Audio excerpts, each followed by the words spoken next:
Okay, so let's open another aspect of these teachings. And I'm going to introduce very gently, just to give you a little taste of something that will just help you to expand in your own practice of yoga, and also if you're going to teach this. And what it does, it weaves together the physical practice with the energetic practices, and then ultimately with invoking and bringing presence and consciousness into the practice.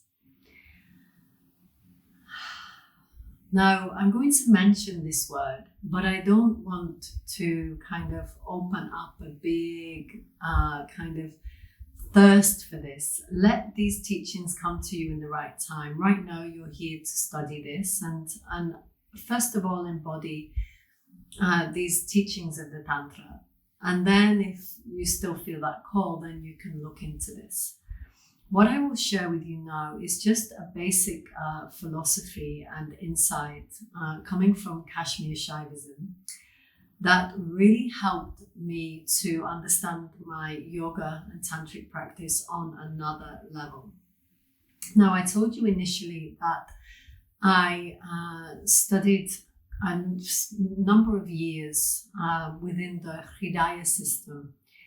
And what that did for me in the practices was take a very energetically orientated practice. So I'd moved away from the physical. The first years of my practice, teenage years, and for a few years after that, were very physically orientated. Then I had 5 years in a very energetically orientated practice. And then when I moved into the Hridaya, it shifted to more of a deepening in presence and in consciousness.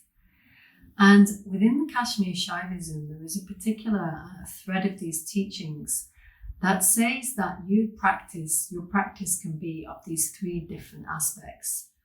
One practice can be very physically orientated, and we call this a Navapaya, the path of the physical.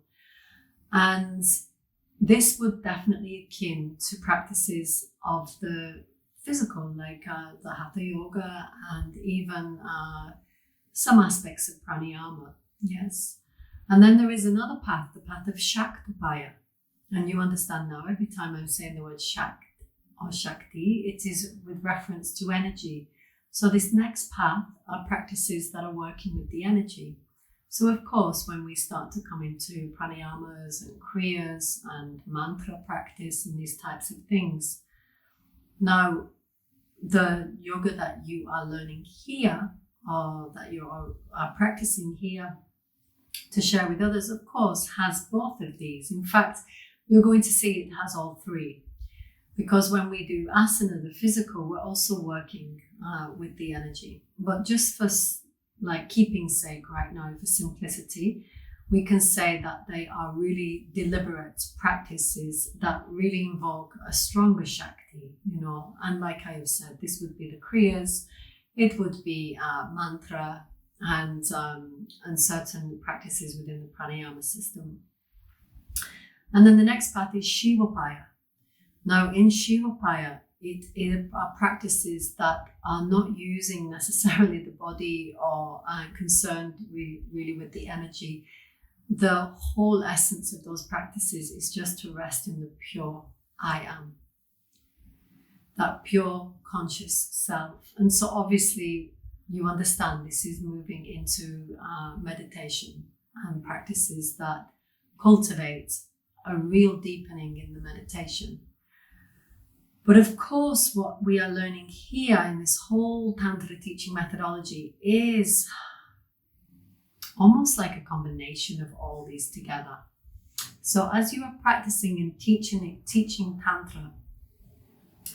Tantra yoga, we're going to say in specific here, you are using the body as a way to realize yourself, but then focusing on the subtle energy within the body. But you are not stopping there and getting fixed on that energy. Like, don't start going into a world of just chakras or energy and this and that. Don't get stuck there, because it's the same stuckness as what you could be if you're just focused on the physical body. If you are just focused on, getting in the asanas and flexing and all of this. What is the real depth here is when we bring the Shivapaya in.